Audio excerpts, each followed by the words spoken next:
ਸਤਨਾਮ ਸ੍ਰੀ ਵਾਹਿਗੁਰੂ ਸਾਹਿਬ ਜੀ। ਚੌਪਈ। ਸ੍ਰੀ ਮੁਕਤੇ ਬਹੁ ਹਸੇ ਕਿਰਪਾਲਾ, ਕਯੋ ਸ਼ਲੋਕ ਸਗਲ ਰਿਸ ਕਾਲਾ। ਲੋਕ ਹਜ਼ਾਰੋਂ ਪਿਛੈ ਤਮਾਸ਼ਾ, ਸੁਨਿਓ ਸ਼੍ਰਵਣ ਇਮ ਸ਼ਬਦ ਪ੍ਰਕਾਸ਼ਾ। ਚੌਪਈ। ਸ੍ਰੀ ਮੁਕਤੇ ਬਹੁ ਹਸੇ ਕਿਰਪਾਲਾ। ਵਾਹਿਗੁਰੂ ਜੀ ਕਾ ਖਾਲਸਾ, ਵਾਹਿਗੁਰੂ ਜੀ ਕੀ ਫਤਿਹ। ਸਤਿਗੁਰਾਂ ਦੀ ਸਾਜੀ ਨਵਾਜੀ, ਗੁਰੂ ਪਿਆਰੀ ਸਾਧ ਸੰਗਤ ਜੀ। ਅਕਾਲ ਪੁਰਖ ਅੰਤਰਜਾਮੀ ਵਾਹਿਗੁਰੂ ਦਸਾਂ ਪਾਤਸ਼ਾਹੀਆਂ ਦੀ ਆਤਮਿਕ ਜੋਤ, ਬਾਣੀ ਗੁਰੂ ਸ਼ਬਦ ਗੁਰੂ। ਧੰਨ ਧੰਨ ਸਾਹਿਬ ਸ੍ਰੀ ਗੁਰੂ ਗ੍ਰੰਥ ਸਾਹਿਬ ਮਹਾਰਾਜ ਸੱਚੇ ਪਾਤਸ਼ਾਹ ਜੀ ਦੀ ਕਿਰਪਾ ਰਹਿਮਤ ਹੋਈ ਹੈ। ਗਰੀਬ ਨਵਾਜ਼ ਸੱਚੇ ਪਾਤਸ਼ਾਹ ਜੀ ਦੀ ਕਿਰਪਾ ਸਦਕਾ ਸਤਿਗੁਰਾਂ ਦੇ ਪਵਿੱਤਰ ਅਸਥਾਨ ਗੁਰਦੁਆਰਾ ਸ਼ਹੀਦ ਬਾਬਾ ਨਿਹਾਲ ਸਿੰਘ ਜੀ, ਸੰਤ ਬਾਬਾ ਹਰਨਾਮ ਸਿੰਘ ਜੀ, ਨਗਰ ਤੱਲਣ, ਜ਼ਿਲ੍ਹਾ ਜਲੰਧਰ ਵਿਖੇ ਆਪ ਸਮੂਹ ਸੰਗਤਾਂ, ਨਗਰ ਦੀਆਂ ਸੰਗਤਾਂ, ਇਲਾਕੇ ਦੀਆਂ ਸੰਗਤਾਂ ਤਥਾ ਦੇਸ਼ ਵਿਦੇਸ਼ ਤੋਂ ਸਤਿਗੁਰਾਂ ਦੇ ਪਾਵਨ ਅਸਥਾਨ ਦੇ ਉੱਤੇ ਪਹੁੰਚ ਕੇ ਸਾਰਿਆਂ ਨੇ ਹਾਜ਼ਰੀਆਂ ਭਰੀਆਂ ਹਨ। ਸਾਹਿਬ ਜੀ ਦੇ ਚਰਨਾਂ ਵਿੱਚ ਆਪੋ ਆਪਣੀਆਂ ਭਾਵਨਾਵਾਂ, ਅਰਦਾਸਾਂ, ਬੇਨਤੀਆਂ, ਆਪੋ ਆਪਣੇ ਮਨ ਦੇ ਫੁਰਨੇ ਸੰਕਲਪ ਲੈ ਕੇ ਆਏ ਹਾਂ। ਸਤਿਗੁਰੂ ਸੱਚੇ ਪਾਤਸ਼ਾਹ ਜੀ ਕਿਰਪਾ ਕਰਨ। ਜਿਹੜੀ ਵੀ ਕੋਈ ਭਾਵਨਾ ਲੈ ਕੇ ਗੁਰੂ ਚਰਨਾਂ ਦੇ ਵਿੱਚ ਆਇਆ ਹੈ, ਗਰੀਬ ਨਵਾਜ਼ ਸੱਚੇ ਪਾਤਸ਼ਾਹ ਸਰਬ ਮਨੋਕਾਮਨਾਵਾਂ ਸੰਪੂਰਨ ਕਰਨ ਵਾਲੇ ਹਨ। ਸਭ ਦੀਆਂ ਮਨੋਕਾਮਨਾਵਾਂ ਗੁਰਮਤਿ ਅਨੁਸਾਰ ਕਬੂਲ ਕਰਨ, ਸਭ ਦੀ ਸੇਵਾ ਲੇਖੇ ਵਿੱਚ ਲਾਉਣ, ਯਾਤਰਾ ਸਫਲ ਕਰਨ। ਨੇਤਾ ਪ੍ਰਤੀ ਦੇ ਨੇਮ ਦੇ ਮੁਤਾਬਕ ਸੰਧਿਆ ਦੇ ਸਮੇਂ ਸਜੇ ਹੋਏ ਦੀਵਾਨਾਂ ਵਿੱਚ ਆਪ ਜੀ ਨੇ ਗੁਰੂ ਕੇ ਪਿਆਰ ਵਾਲੇ ਕੀਰਤਨੀਏ ਸਿੰਘਾਂ ਦੇ ਪਾਸੋਂ ਗੁਰੂ ਕੀ ਬਾਣੀ ਦਾ ਮਨੋਹਰ ਕੀਰਤਨ ਸਰਵਣ ਕੀਤਾ ਹੈ। ਉਪਰੰਤ ਸਤਿਗੁਰੂ ਜੀ ਦੀ ਪਵਿੱਤਰ ਹਜ਼ੂਰੀ ਵਿੱਚ ਸੰਧਿਆ ਵੇਲੇ ਦੀ ਬਾਣੀ ਰਹਿਰਾਸ ਸਾਹਿਬ ਜੀ ਦੇ ਪਾਠ ਨੂੰ ਸਰਵਣ ਕਰਕੇ ਆਨੰਦ ਮਾਣਿਆ ਹੈ। ਉਪਰੰਤ ਨਿੱਤਾ ਪ੍ਰਤੀ ਚੱਲ ਰਹੀ ਲੜੀਵਾਰ ਕਥਾ ਨੂੰ ਵਿਚਾਰਨ ਦਾ, ਗੁਰ ਇਤਿਹਾਸ ਨੂੰ ਸਰਵਣ ਕਰਨ ਦਾ, ਗੁਰਮਤਿ ਵਿਚਾਰਾਂ ਦਾ ਲਾਹਾ ਲੈਣ ਦਾ ਵੇਲਾ ਆਇਆ ਹੈ। ਗਰੀਬ ਨਵਾਜ਼ ਸੱਚੇ ਪਾਤਸ਼ਾਹ ਕਿਰਪਾ ਕਰ ਰਹੇ ਹਨ, ਸਾਨੂੰ ਸਾਰਿਆਂ ਨੂੰ ਆਪਣੇ ਚਰਨਾਂ ਵਿੱਚ ਜੁੜ ਬੈਠਣ ਦਾ ਸੁਭਾਗ ਬਖਸ਼ਿਆ।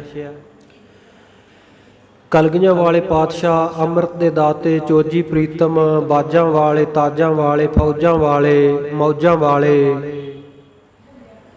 ਸਰਬੰਸਦਾਨੀ ਸਤਿਗੁਰੂ ਸਾਹਿਬ ਕਮਾਲ ਸ੍ਰੀ ਗੁਰੂ ਗੋਬਿੰਦ ਸਿੰਘ ਸਾਹਿਬ ਮਹਾਰਾਜ ਜੀ ਦਾ ਸੋਹਣਾ ਸੁੰਦਰ ਇਤਿਹਾਸ ਚੱਲ ਰਿਹਾ ਹੈ। ਸਤਿਗੁਰੂ ਜੀ ਜੰਗਲਾਂ ਦੀ ਧਰਤੀ ਵਿੱਚ ਮੰਗਲ ਲਾਉਂਦੇ ਹੋਏ ਮਾਲਵੇ ਨੂੰ ਮਾਲੋ ਮਾਲ ਕਰ ਰਹੇ ਹਨ। ਥਾਂ ਪੁਰ ਥਾਂ ਆਪਣੇ ਪਵਿੱਤਰ ਚਰਨਾਂ ਕਮਲਾਂ ਦੀ ਸ਼ੋਅ ਦੇ ਨਾਲ ਮਾਲਵੇ ਦੀ ਧਰਤੀ ਨੂੰ ਨਵਾਜ ਰਹੇ ਹਨ। ਇਸ ਇਲਾਕੇ ਦਾ ਰਜਵਾੜਾ ਭਾਈ ਡੱਲਾ ਹਮੇਸ਼ਾ ਗੁਰੂ ਜੀ ਦੀ ਸੇਵਾ ਦੇ ਵਿੱਚ ਹਾਜ਼ਰ ਰਹਿੰਦਾ ਹੈ। ਹੋਰ ਵੀ ਬੇਅੰਤ ਸੰਗਤਾਂ ਵੱਖ-ਵੱਖ ਪਿੰਡਾਂ, ਨਗਰਾਂ, ਸ਼ਹਿਰਾਂ ਤੋਂ ਸਤਿਗੁਰੂ ਜੀ ਦੇ ਦੀਦਾਰ ਕਰਨ ਹਿੱਤ ਤਖਤ ਸ੍ਰੀ ਦਮਦਮਾ ਸਾਹਿਬ ਦੀ ਧਰਤੀ ਤੇ ਪਹੁੰਚਦੀਆਂ। ਸਤਿਗੁਰ ਸੱਚੇ ਪਾਤਸ਼ਾਹ ਆਪ ਵੀ ਜਗ੍ਹਾ ਜਗ੍ਹਾ ਉੱਤੇ ਜਾ ਕੇ ਅਨੇਕਾਂ ਜੀਵਾਂ ਦੀ ਕਲਿਆਣ ਕਰ ਰਹੇ ਹਨ। ਇੱਕ ਵਾਰ ਸਮਾਂ ਐਸਾ ਆਇਆ, ਔੜ ਲੱਗ ਗਈ, ਮੀਂਹ ਨਾ ਪਿਆ, ਫਸਲਾਂ ਕੁਮਲਾਉਣ ਲੱਗ ਪਈਆਂ, ਜੀਵ ਜੰਤੂ ਸਾਰੇ ਦੁਖੀ ਹੋ ਗਏ। ਸਾਰੇ ਹੀ ਇਲਾਕੇ ਦੇ ਸ਼ਰਧਾ ਭਾਵਨਾ ਵਾਲੇ ਲੋਕ ਇਕੱਤਰ ਹੋ ਕੇ ਭਾਈ ਡੱਲਾ ਜੀ ਨੂੰ ਨਾਲ ਲੈ ਕੇ ਗੁਰੂ ਚਰਨਾਂ ਵਿੱਚ ਪਹੁੰਚੇ। ਜਾ ਕੇ ਬੇਨਤੀ ਕੀਤੀ, ਗਰੀਬ ਨਵਾਜ਼ ਸੱਚੇ ਪਾਤਸ਼ਾਹ, ਆਪ ਜੀ ਨੇ ਚਰਨ ਪਾ ਕੇ ਆ ਧਰਤੀ ਨੂੰ ਪਵਿੱਤਰ ਕੀਤਾ ਹੈ, ਇਸ ਕਰਕੇ ਆ ਸਾਰੀ ਸੰਗਤ ਹੁਣ ਤੁਹਾਡੀ ਹੈ। ਆਪ ਜੀ ਕਿਰਪਾ ਕਰੋ, ਮੀਂਹ ਪਵਾ ਦਿਓ ਤਾਂ ਕਿ ਚੰਗਾ ਭਲਾ ਸਮਾਂ ਆਵੇ, ਖੇਤੀਆਂ ਹਰੀਆਂ ਭਰੀਆਂ ਹੋਣ, ਅੰਨ ਧਨ ਬਹੁਤਾ ਉਪਜੈ ਤੇ ਅੰਨ ਧਨ ਦੇ ਕਰਕੇ ਜੀਵ ਜੰਤੂ ਸੁਖੀ ਵਸਣ। ਸਤਿਗੁਰ ਸੱਚੇ ਪਾਤਸ਼ਾਹ ਜੀ ਜਿਸ ਵੇਲੇ ਜੀਵਾਂ ਦੀ, ਮਨੁੱਖਾਂ ਦੀ ਪੁਕਾਰ ਅਰਦਾਸੀਏ ਸਿੰਘ ਦੇ ਰਾਹੀਂ ਸਤਿਗੁਰੂ ਨੇ ਸਰਵਣ ਕੀਤੀ, ਇੱਕਦਮ ਵੀਰ ਰਸ ਦੇ ਵਿੱਚ ਆ ਗਏ।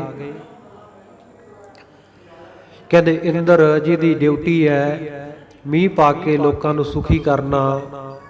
ਪਰਮੇਸ਼ਰ ਦੇ ਹੁਕਮ ਦੇ ਮੁਤਾਬਕ ਮੀਂਹ ਪਿਆ, ਪਰਮੇਸ਼ਰ ਪਾਇਆ, ਜੀ ਜੰਤ ਸਭ ਸੁਖੀ ਵਸਾਇਆ। ਉਹ ਅਵੇਸਲਾਪਣ ਕਰ ਰਿਹਾ ਹੈ, ਉਹ ਜਿੱਦ ਕਰ ਰਿਹਾ ਹੈ, ਮੀਂਹ ਨਹੀਂ ਪਾ ਰਿਹਾ। ਇੱਕਦਮ ਕਲਗੀਆਂ ਵਾਲੇ ਪਾਤਸ਼ਾਹ ਵੀਰ ਰਸ ਦੇ ਵਿੱਚ ਆ ਗਏ। ਨਾਲ ਹੀ ਭਾਈ ਡੱਲੇ ਦੀ ਤਰਫ ਦੇਖ ਕੇ ਵਚਨ ਕੀਤਾ, ਕਹਿੰਦੇ ਭਾਈ ਡੱਲੇ, ਕਹਿੰਦੇ ਉੱਠ, 5-7 ਛੇਤਰ ਮਾਰ ਜਾ ਕੇ ਇੰਦਰ ਨੂੰ, ਆਪਣੀ ਡਿਊਟੀ ਤੋਂ ਕੁਤਾਹੀ ਕਰ ਰਿਹਾ ਹੈ। ਅਸੀਂ ਉਹਦੀ ਮਿਹਨਤ ਨਹੀਂ ਕਰਨੀ, ਉਹਨੂੰ ਬੇਨਤੀ ਨਹੀਂ ਕਰਨੀ, ਜਾ ਕੇ ਕਹਿ ਦੇ ਵੀ ਗੁਰੂ ਕਾ ਹੁਕਮ ਹੈ, ਮੀਂਹ ਪਾ ਦੇ।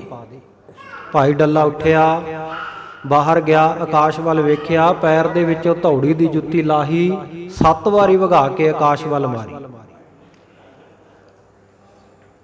ਨਾਲ ਇੰਦਰ ਨੂੰ ਆਖਿਆ, ਗੁਰੂ ਕਾ ਹੁਕਮ ਹੈ, ਹੁਣੇ ਮੀਂਹ ਪਾ ਦੇ। ਉਹ ਕਲਗੀਆਂ ਵਾਲੇ ਪਾਤਸ਼ਾਹ ਤਿੰਨਾਂ ਲੋਕਾਂ ਵਿੱਚ ਜਿਨ੍ਹਾਂ ਦਾ ਹੁਕਮ ਚੱਲਦਾ ਹੈ, ਉਹਨਾਂ ਦਾ ਹੁਕਮ ਮੰਨ ਕੇ ਹੁਣੇ ਮੀਂਹ ਪਾ ਦੇ।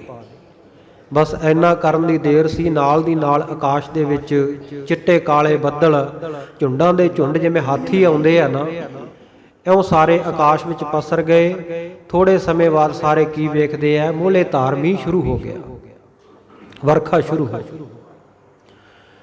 ਇਉਂ ਸਤਿਗੁਰ ਸੱਚੇ ਪਾਤਸ਼ਾਹ ਜੀ ਨੇ ਜਦੋਂ ਦੇਖਿਆ ਮੀਂਹ ਪੈਣ ਲੱਗ ਪਿਆ, ਸਾਰਿਆਂ ਦੇ ਚਿਹਰੇ ਤੇ ਖੁਸ਼ੀ ਹੈ, ਤਾਂ ਉਸ ਵੇਲੇ ਸਤਿਗੁਰ ਸੱਚੇ ਪਾਤਸ਼ਾਹ ਜੀ ਵੀ ਬੜੇ ਪ੍ਰਸੰਨ ਹੋਏ, ਬਾਕੀ ਸੰਗਤਾਂ ਵੀ ਬੜੀਆਂ ਪ੍ਰਸੰਨ ਹੋਈਆਂ। ਇੱਥੋਂ ਤੱਕ ਆਪਾਂ ਬੀਤੇ ਕੱਲ ਇਤਿਹਾਸ ਸਰਵਣ ਕਰ ਚੁੱਕੇ ਹਾਂ। ਆਓ ਅੱਗੇ ਜਿਵੇਂ ਸਤਿਗੁਰੂ ਜੀ ਕਿਰਪਾ ਕਰ ਰਹੇ ਹੈ, ਸਤਿਗੁਰੂ ਜੀ ਚੋਜ ਵਰਤਾ ਰਹੇ ਹਨ, ਸਤਿਗੁਰੂ ਦੇ ਸਿੱਖਾਂ ਦੇ ਨਾਲ ਵਾਰਤਾਲਾਪ, ਸੋਹਣਾ ਸੁੰਦਰ ਇਤਿਹਾਸ ਚੂੜਾਮਣੀ ਕਵੀ ਭਾਈ ਸਾਹਿਬ ਭਾਈ ਸੰਤੋਖ ਸਿੰਘ ਜੀ ਨੇ ਲਿਖਤੀ ਰੂਪ ਵਿੱਚ ਖਾਲਸਾ ਪੰਥ ਨੂੰ ਭੇਟ ਕੀਤਾ ਹੈ। ਬੜੇ ਪਿਆਰ ਦੇ ਨਾਲ ਇਤਿਹਾਸ ਨੂੰ ਸਰਵਣ ਕਰੀਏ। ਮਨ ਬਿਰਤੀਆਂ ਦੀ ਇਕਾਗਰਤਾ ਲਈ ਇੱਕ ਵਾਰੀ ਉਚਾਰਨ ਕਰੋ ਜੀ, ਸਤਨਾਮ ਸ੍ਰੀ ਵਾਹਿਗੁਰੂ ਜੀ। ਸਤਨਾਮ ਸ੍ਰੀ ਵਾਹਿਗੁਰੂ ਸਾਹਿਬ ਜੀ। ਚੌਪਈ ਸ੍ਰੀ ਮੁਕਤੇ ਬੋਹਸੇ ਕਿਰਪਾਲਾ। ਜਦੋਂ ਭਾਈ ਡੱਲੇ ਨੇ ਜਾ ਕੇ ਸਤਿਗੁਰੂ ਦਾ ਹੁਕਮ ਮੰਨਦਿਆਂ ਹੋਇਆਂ ਇੰਦਰ ਨੂੰ ਤਾੜਨਾ ਕੀਤੀ, ਮੀਂਹ ਪੈਣ ਲੱਗ ਪਿਆ। ਉਸ ਵੇਲੇ ਕਲਗੀਆਂ ਵਾਲੇ ਪਾਤਸ਼ਾਹ ਵੀ ਆਪਣੇ ਸੁੰਦਰ ਮੁਖਾਰਬਿੰਦ ਤੋਂ ਉਹਨਾਂ ਨੇ ਹਾਸੇ ਬਖੇਰੇ। ਕਯੋ ਸ਼ਲੋਕ ਸਗਲ ਤਿਸ ਕਾਲਾ। ਉਸ ਵੇਲੇ ਸਾਰਿਆਂ ਨੂੰ ਸੁਣਾ ਕੇ ਸਤਿਗੁਰ ਸੱਚੇ ਪਾਤਸ਼ਾਹ ਨੇ ਗੁਰਬਾਣੀ ਦਾ ਸ਼ਲੋਕ ਉਚਾਰਨ ਕੀਤਾ। ਲੋਕ ਹਜ਼ਾਰਾਂ ਵਿਖੇ ਤੁਮਾਸਾ। ਹਜ਼ਾਰਾਂ ਲੋਕ, ਹਜ਼ਾਰਾਂ ਸੰਗਤਾਂ ਗਰੀਬ ਨਵਾਜ਼ ਸੱਚੇ ਪਾਤਸ਼ਾਹ ਦੇ ਚਰਨਾਂ ਦੇ ਵਿੱਚ ਬੈਠੀਆਂ ਇਹ ਅਚਰਜ ਕੌਤਕ ਦੇਖ ਰਹੀਆਂ ਹਨ। ਸੁਨਿਓ ਸ਼੍ਰਵਣੇ ਸ਼ਬਦ ਪ੍ਰਕਾਸ਼ਾ। ਸਾਰਿਆਂ ਨੇ ਜਿੰਨੇ ਉੱਥੇ ਹਾਜ਼ਰ ਸਨ ਆਪਣੇ ਸ਼ਰਵਣਾਂ ਦੇ ਨਾਲ, ਕੰਨਾਂ ਦੇ ਨਾਲ ਜੋ ਸਤਿਗੁਰਾਂ ਦੇ ਪਵਿੱਤਰ ਮੁਖਾਰਬਿੰਦ ਤੋਂ ਗੁਰਬਾਣੀ ਦੇ ਸ਼ਬਦ ਦਾ ਪ੍ਰਕਾਸ਼ ਹੋਇਆ, ਸਭ ਨੇ ਭਾਵਨਾ ਦੇ ਨਾਲ ਸੁਣਿਆ। ਆਸਾ ਦੀ ਵਾਰ ਦਾ ਇਹ ਸ਼ਲੋਕ ਸਤਿਗੁਰੂ ਜੀ ਨੇ ਪੁਨः ਉਚਾਰਨ ਕੀਤਾ। ਭੈ ਵਿੱਚ ਪਵਨ ਵਹਿ ਸਦ ਵਾਉ। ਕਹਿੰਦੇ ਭਾਈ ਇਹ ਜਿਹੜੀ ਪੌਣ ਆ ਨਾ, ਹਵਾ, ਇਹ ਪਰਮਾਤਮਾ ਦੇ ਭੈ ਵਿੱਚ ਵਸਦੀ ਹੈ। ਇਹ ਇੰਦਰ ਦੇਵਤਾ ਇਹ ਵੀ ਭੈ ਦੇ ਵਿੱਚ ਹੈ। ਗੁਰੂ ਦਾ ਹੁਕਮ ਮੰਨਦਿਆਂ ਖਾਲਸੇ ਦਾ ਭੈ ਮੰਨ ਕੇ ਮੀਂਹ ਪਾਉਣ ਲੱਗ ਪਿਆ ਨਾ। ਭੈ ਵਿੱਚ ਪਾਵਨ ਵਹਿ ਸਦ ਵਾਓ, ਸਦਾ ਵਗਣ ਵਾਲੀ ਜਿਹੜੀ ਹਵਾ ਹੈ ਇਹ ਪਰਮੇਸ਼ਰ ਦੇ ਭੈ ਵਿੱਚ ਹੈ। ਪਰਮੇਸ਼ਰ ਦਾ ਜਸ ਗਾਉਂਦੇ ਰਹਿੰਦੇ ਆ ਇਹ ਸਾਰੇ ਦੇਵੀ ਦੇਵਤੇ। ਇਹ ਦੇਵੀ ਦੇਵਤੇ ਜਿੰਨੇ ਹੈ ਆਪੋ ਆਪਣੀ ਜਗ੍ਹਾ ਤੇ ਸਤਿਕਾਰਯੋਗ ਹੈ, ਪਰ ਖਾਲਸੇ ਨੇ ਇਹਨਾਂ ਦੀ ਪੂਜਾ ਨਹੀਂ ਕਰਨੀ, ਨਾ ਹੀ ਇਹਨਾਂ ਨੂੰ ਮੰਦਾ ਕਹਿਣਾ। ਪੂਜਾ ਵੀ ਨਹੀਂ ਕਰਨੀ ਤੇ ਕਿਸੇ ਨੂੰ ਮਾੜਾ ਵੀ ਨਹੀਂ ਕਹਿਣਾ। ਸਤਿਗੁਰ ਸੱਚੇ ਪਾਤਸ਼ਾਹ ਦੱਸਦੇ ਆ, ਆਪਾਂ ਪੜ੍ਹਦੇ ਆ ਨਾ ਗੁਰੂ ਕੀ ਬਾਣੀ, ਗਾਵੇ ਤੁਧਨੋਂ ਪਾਉਣ ਪਾਣੀ ਮੈਂ ਸੰਤਰ, ਗਾਵੇ ਰਾਜਾ ਧਰਮ ਦੁਆਰੇ। ਇਹ ਤਾਂ ਸਾਰੇ ਪਰਮੇਸ਼ਰ ਦਾ ਜਸ ਗਾਉਂਦੇ ਆ, ਉਹਦੇ ਹੁਕਮ ਵਿੱਚ ਆਪੋ ਆਪਣੀ ਕਾਰੇ ਲੱਗੇ ਹੋਏ ਆ, ਆਪੋ ਆਪਣੀ ਜ਼ਿੰਮੇਵਾਰੀ ਨਿਭਾਈ ਜਾਂਦੇ ਆ। ਜਿਵੇਂ ਪਰਮੇਸ਼ਰ ਨੇ ਜਿਹਦੀ ਜਿੱਥੇ ਜਿੱਥੇ ਡਿਊਟੀ ਲਾਈ ਹੈ ਆਪੋ ਆਪਣੀ ਡਿਊਟੀ ਵਜਾਈ ਜਾਂਦੇ ਆ। ਗੁਰਬਾਣੀ ਵਿੱਚ ਦੱਸਿਆ ਕਿ ਜਸ ਗਾਉਂਦੇ ਆ ਸਾਰੇ ਦੇਵੀ ਦੇਵਤੇ ਸਤਿਗੁਰੂ ਦਾ, ਪਰਮੇਸ਼ਰ ਦਾ। ਤੇ ਹੋਰ ਵਿਸਥਾਰ ਦੇ ਵਿੱਚ ਸ੍ਰੀ ਸਰਬਲੋਹ ਦੇ ਵਿੱਚ ਕਲਗੀਆਂ ਵਾਲੇ ਪਾਤਸ਼ਾਹ ਨੇ ਜੋ ਰਚਨਾ ਉਚਾਰਨ ਕੀਤੀ ਹੈ ਉਹਦੇ ਵਿੱਚ ਇਹ ਪਾਉਣ ਵੀ ਕਹਿੰਦੀ ਹੈ, ਹੇ ਪਰਮੇਸ਼ਰ ਮੈਂ ਤਾਂ ਤੇਰੇ ਹੁਕਮ ਦੇ ਵਿੱਚ ਹੀ ਸਾਰੀ ਕਾਰ ਕਰ ਰਹੀ ਹਾਂ। ਤੇਰਾ ਜਿਵੇਂ ਜਿਵੇਂ ਹੁਕਮ ਹੈ ਉਹਦੇ ਹੁਕਮ ਦੇ ਨਾਲ ਹੀ ਕਦੇ ਹਨੇਰੀ ਚੱਲਣ ਲੱਗ ਪੈਂਦੀ ਹੈ, ਕਦੇ ਤੂਫਾਨ ਆ ਜਾਂਦੇ ਹੈ, ਕਦੇ ਸਵਾਸ ਰੂਪ ਹੋ ਕੇ ਸਾਡੇ ਹਮੇਸ਼ਾ ਹੀ ਸਦਵਾਓ ਹਮੇਸ਼ਾ ਹੀ ਚੱਲ ਰਹੀ ਹੈ ਸਾਡੇ ਸਾਰਿਆਂ ਸਰੀਰਾਂ ਦੇ ਵਿੱਚ। ਇਸੇ ਤਰ੍ਹਾਂ ਵੱਖ-ਵੱਖ ਪ੍ਰਕਾਰ 10 ਪ੍ਰਕਾਰ ਦੇ ਪ੍ਰਾਣ, 10 ਪ੍ਰਕਾਰ ਦੀ ਹਵਾ ਧਰਮ ਗ੍ਰੰਥਾਂ ਦੇ ਵਿੱਚ ਲਿਖੀ ਹੈ, ਵੰਡ ਕੀਤੀ ਹੈ। ਇਹਦੀ ਹਵਾ ਇੱਕੋ ਹੀ ਹੈ ਪਰ ਵੱਖਰੇ ਵੱਖਰੇ ਕਾਰਜਾਂ ਕਰਕੇ ਇਹਦੇ ਨਾਮ ਵੱਖਰੇ ਹੈ।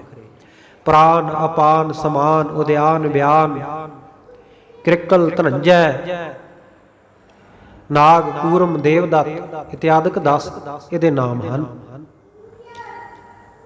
ਸਵਾਸ ਰੂਪ ਹੋ ਕੇ ਚੱਲ ਰਹੀ ਹੈ ਸਾਡੇ ਸਰੀਰ ਦੇ ਵਿੱਚ। ਲਹੂ ਦਾ ਸੰਚਾਰ ਉੱਥੇ ਦਾ ਵੱਖਰਾ ਕੰਮ ਹੈ, ਸਾਰੇ ਸਰੀਰ ਵਿੱਚ ਘੁੰਮਦੀ ਹੈ। ਸਾਡੀਆਂ ਅੱਖਾਂ ਦੀਆਂ ਜਿਹੜੀਆਂ ਪਲਕਾਂ ਹੈ ਕੂਰਮ ਰੂਪ ਹੋ ਕੇ ਇਹਨਾਂ ਨੂੰ ਮੀਟਦੀ ਹੈ, ਇਹਨਾਂ ਨੂੰ ਖੋਲ੍ਹਦੀ ਹੈ। ਹਵਾ ਦੇ ਪ੍ਰੈਸ਼ਰ ਨਾਲ ਹੀ ਹੈ ਨਾ।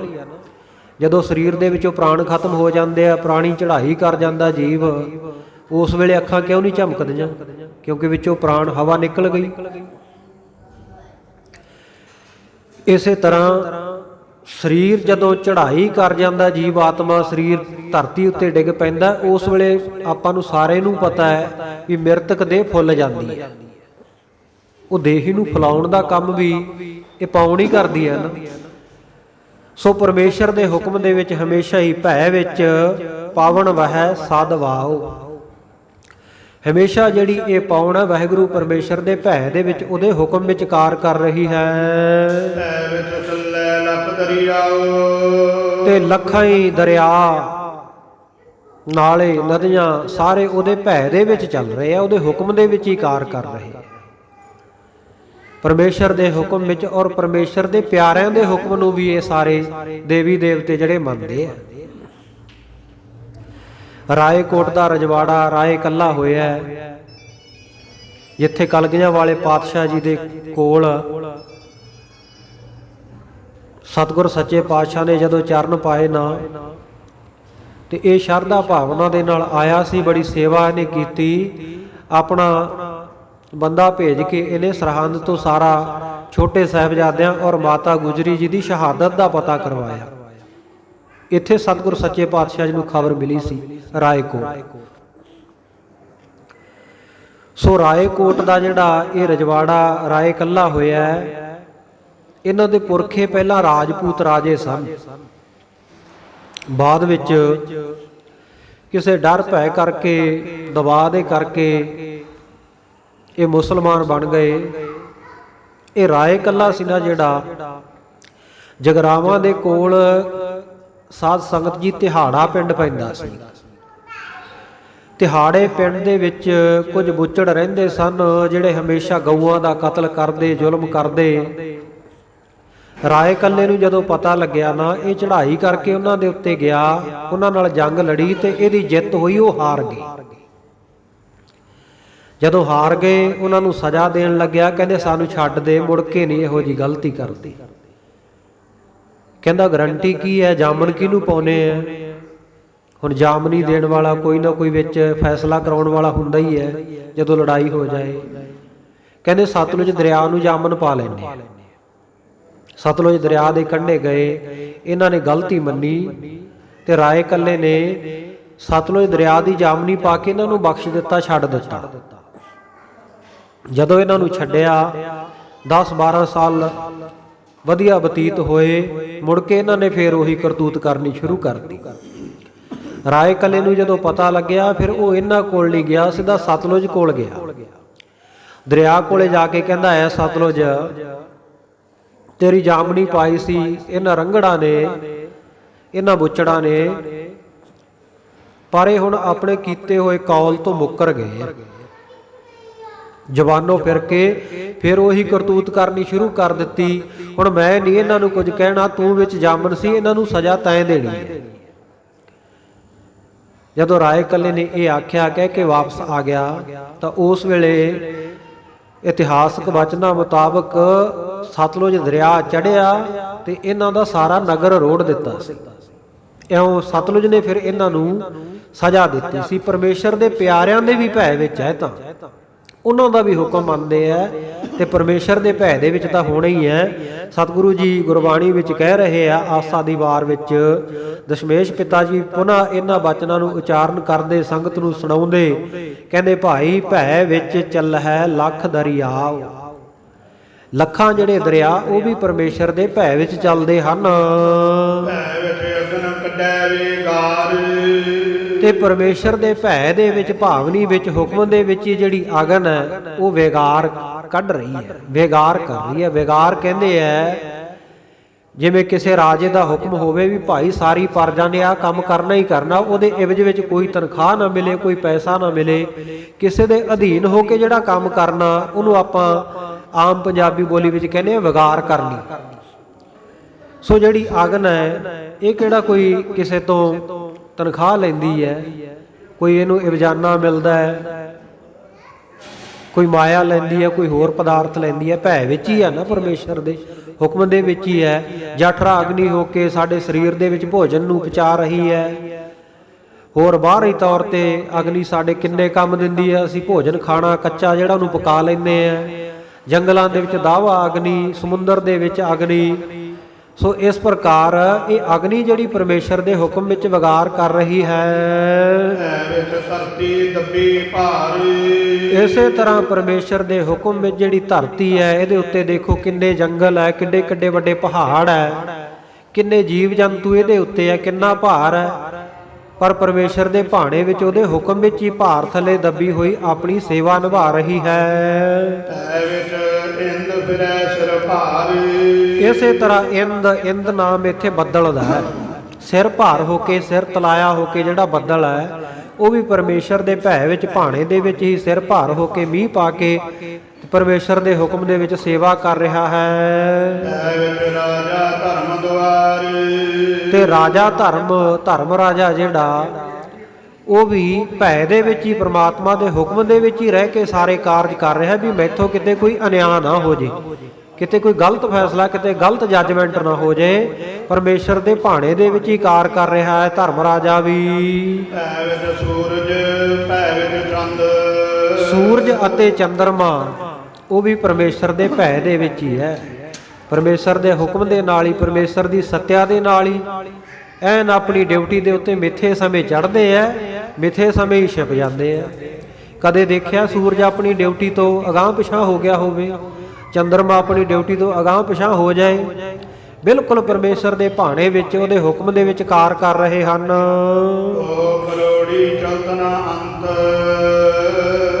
ਕਰੋੜਾਂ ਕੋਹ ਚੱਲਦੇ ਆ, ਕੋਈ ਅੰਤ ਨਹੀਂ ਹੈ।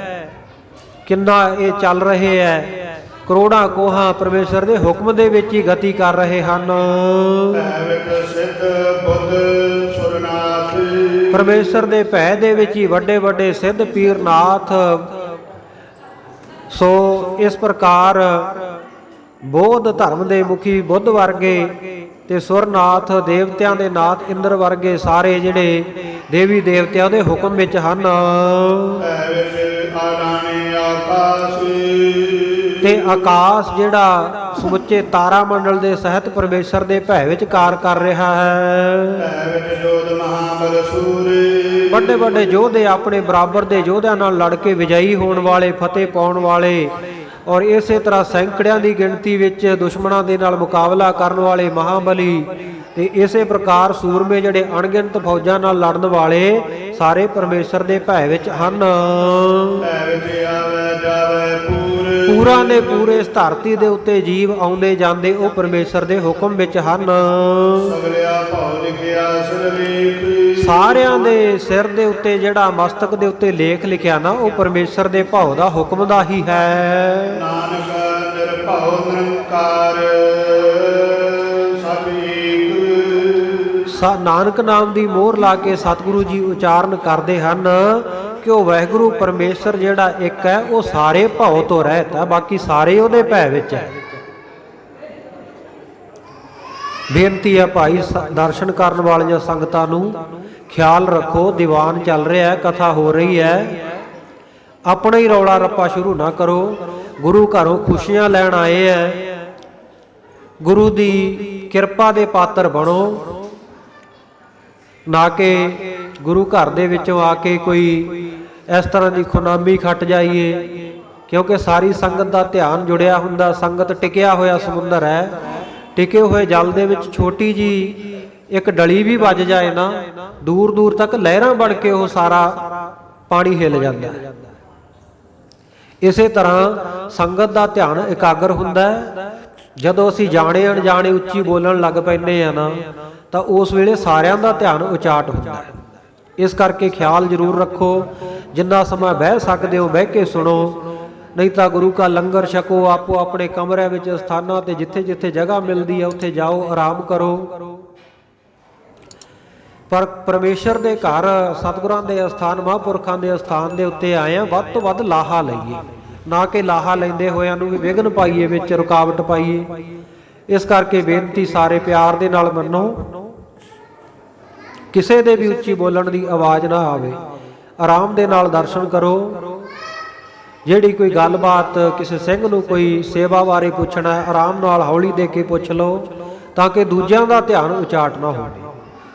ਮਨ ਬਿਰਤੀਆਂ ਦੀ ਇਕਾਗਰਤਾ ਲਈ ਇੱਕ ਵਾਰੀ ਸਾਰੀ ਸੰਗਤ ਫਿਰ ਉਚਾਰਨ ਕਰੋ ਜੀ, ਸਤਨਾਮ ਸ੍ਰੀ ਵਾਹਿਗੁਰੂ ਜੀ। ਨਾਨਕ ਨਿਰਭਉ ਨਿਰੰਕਾਰ ਸਤਿ ਸਤਿਗੁਰ ਸੱਚੇ ਪਾਤਸ਼ਾਹ ਕਹਿੰਦੇ ਸਾਰੇ ਹੀ ਦੇਵੀ ਦੇਵਤੇ ਕੁੱਲ ਬਨਾਸਪਤੀ ਪਰਮੇਸ਼ਰ ਦੇ ਭੈ ਵਿੱਚ ਹੈ ਤਿੰਨੇ ਲੋਕ, ਪਰ ਜੇ ਕੋਈ ਨਿਰਭਉ ਹੈ ਤਾਂ ਉਹ ਇੱਕ ਪਰਮੇਸ਼ਰ ਹੈ, ਜਿਸ ਨੂੰ ਸਤਿਗੁਰੂ ਨਾਨਕ ਦੇਵ ਮਹਾਰਾਜ ਸੱਚੇ ਪਾਤਸ਼ਾਹ ਮੂਲ ਮੰਤਰ ਵਿੱਚ ਕਹਿੰਦੇ ਹੈ, ਇੱਕ ਓੰਕਾਰ ਸਤਨਾਮ ਕਰਤਾ ਪੁਰਖ ਨਿਰਭਉ ਨਿਰਵੈਰ। ਉਹਦਾ ਕਿਸੇ ਨਾਲ ਕੋਈ ਵੈਰ ਨਹੀਂ ਤੇ ਕਿਸੇ ਦਾ ਉਹਦੇ ਉੱਤੇ ਭਾਉ ਨਹੀਂ, ਕਿਸੇ ਦਾ ਹੁਕਮ ਨਹੀਂ ਚੱਲਦਾ। ਪਰਮੇਸ਼ਰ ਆਪਣੇ ਆਪ ਵਿੱਚ ਸੁਤੰਤਰ ਹੈ, ਜਿਹੜਾ ਨਿਰੰਕਾਰ ਹੈ, ਸੱਚਾ ਹੈ ਔਰ ਇੱਕੋ ਇੱਕ ਹੈ, ਉਹਦੇ ਵਰਗਾ ਕੋਈ ਹੋਰ ਦੂਜਾ ਨਹੀਂ। ਸਤਿਗੁਰ ਸੱਚੇ ਪਾਤਸ਼ਾਹ ਕਹਿੰਦੇ ਉਹ ਨਿਰਭਉ ਹੈ। ਇਸ ਕਰਕੇ ਕਲਗੀਆਂ ਵਾਲੇ ਪਾਤਸ਼ਾਹ ਸੰਗਤ ਨੂੰ ਸੰਬੋਧਨ ਹੋ ਕੇ ਕਹਿੰਦੇ, ਭਾਈ ਇਹ ਜਿਹੜੇ ਦੇਵੀ ਦੇਵਤੇ ਆ ਨਾ ਇੰਦਰ ਵਰਗੇ, ਇਹਨਾਂ ਦਾ ਆਪਾਂ ਨਿਰਾਦਰ ਵੀ ਨਹੀਂ ਕਰਨਾ। ਖੈਰ ਜੇ ਇਹ ਹੁਣ ਆਪਣੀ ਜਿੱਦ ਤੇ ਅੜਿਆ ਸੀ ਤਾਂ ਇਹ ਵੀ ਤਾਂ ਸਿਧਾਂਤ ਆ ਨਾ ਵੀ ਜਿਹੋ ਜਿਹਾ ਕੋਈ ਸਾਡੇ ਨਾਲ ਵਰਤੇ ਉਹੋ ਜਿਹਾ ਵਰਤੋ ਵਿਹਾਰ ਆਪਾਂ ਅੱਗੇ ਕਰ ਲੈਂਦੇ ਆ। ਉਹ ਅੜੀਅਲ ਹੋਇਆ ਸੀ, ਮੀਂਹ ਨਹੀਂ ਸੀ ਪਾਉਂਦਾ ਤੇ ਸਤਿਗੁਰੂ ਨੇ ਤਾੜਨਾ ਕਰਵਾਤੀ। ਪਰ ਕਹਿੰਦੇ ਭਾਈ ਨਾ ਤਾਂ ਇਹਨਾਂ ਦਾ ਨਿਰਾਦਰ ਕਰਨਾ ਤੇ ਨਾ ਹੀ ਇਹਨਾਂ ਦੀ ਖਾਲਸੇ ਨੇ ਪੂਜਾ ਕਰਨੀ ਹੈ। ਹਮੇਸ਼ਾ ਇੱਕ ਅਕਾਲ ਪੁਰਖ ਵਾਹਿਗੁਰੂ ਪਰਮੇਸ਼ਰ ਦੇ ਭਾਣੇ ਵਿੱਚ, ਉਹਦੀ ਪੂਜਾ ਦੇ ਵਿੱਚ ਉਹਨੂੰ ਆਪਣਾ ਇਸ਼ਟ ਮੰਨ ਕੇ ਤੇ ਸਾਰੀਆਂ ਦਾਤਾਂ ਵੀ ਉਹਦੇ ਤੋਂ ਮੰਗਣੀਆਂ ਹਨ, ਕਿਉਂਕਿ ਉਹ ਨਿਰਭਉ ਹੈ। ਦੇਵੀ ਦੇਵਤੇ ਤਾਂ ਭੈ ਵਿੱਚ ਹੈ, ਭੈ ਵਿੱਚ ਰਹਿਣ ਵਾਲਿਆਂ ਦੀ ਪੂਜਾ ਕਰਾਂਗੇ। ਜਿਹੜਾ ਆਪ ਭੈ ਵਿੱਚ ਹੈ ਸਾਨੂੰ ਨਿਰਭਉ ਕਿੱਥੋਂ ਕਰ ਦੂਗਾ? ਜਿਹਨੂੰ ਆਪ ਹੀ ਕੋਈ ਨਾ ਕੋਈ ਡਰ ਹੈ, ਜਿਹਦੇ ਉੱਤੇ ਕੋਈ ਕੁੰਡਾ ਹੈ, ਤੇ ਸਾਨੂੰ ਸੁਤੰਤਰ ਹੋਂਦ ਕਿਵੇਂ ਪ੍ਰਦਾਨ ਕਰ ਦੂਗਾ? ਜੇ ਭਾਈ ਕੋਈ ਸੁਤੰਤਰ ਹੋਣਾ ਚਾਹੁੰਦਾ ਹੈ ਤਾਂ ਫਿਰ ਉਹਨੂੰ ਨਿਰਭਉ ਨੂੰ ਜਪਣਾ ਪਵੇਗਾ। ਗੁਰੂ ਕੀ ਬਾਣੀ ਦੇ ਵਾਕ ਹਨ, ਨਿਰਭਉ ਜਪੈ ਸਗਲ ਭਉ ਮਿਟੈ। ਜਿਹੜਾ ਉਹ ਨਿਰਭਉ ਪਰਮੇਸ਼ਰ ਨੂੰ ਜਪਦਾ ਹੈ ਉਹਦੇ ਸਾਰੇ ਤਰ੍ਹਾਂ ਦੇ ਭਉ, ਸਾਰੇ ਤਰ੍ਹਾਂ ਦੇ ਡਰ ਖਤਮ ਹੋ ਜਾਂਦੇ ਹਨ। ਨਾਨਕ ਨਿਰਭਉ ਨਿਰੰਕਾਰ ਸੱਚ ਏਕ, ਉਹ ਇੱਕ ਵਾਹਿਗੁਰੂ ਪਰਮੇਸ਼ਰ ਹੈ ਜਿਹੜਾ ਭਉ ਤੋਂ ਰਹਿਤ ਹੈ। ਸੋ ਭਾਈ ਇਹ ਸ਼ਲੋਕ ਸਭ ਪਠਿਓ ਸੁਨਾਇਓ। ਸਤਿਗੁਰ ਸੱਚੇ ਪਾਤਸ਼ਾਹ ਜੀ ਨੇ ਜਦੋਂ ਇਹ ਸ਼ਲੋਕ ਪੜ੍ਹਿਆ ਸਾਰੀ ਸੰਗਤ ਨੂੰ ਸੁਣਾਇਆ।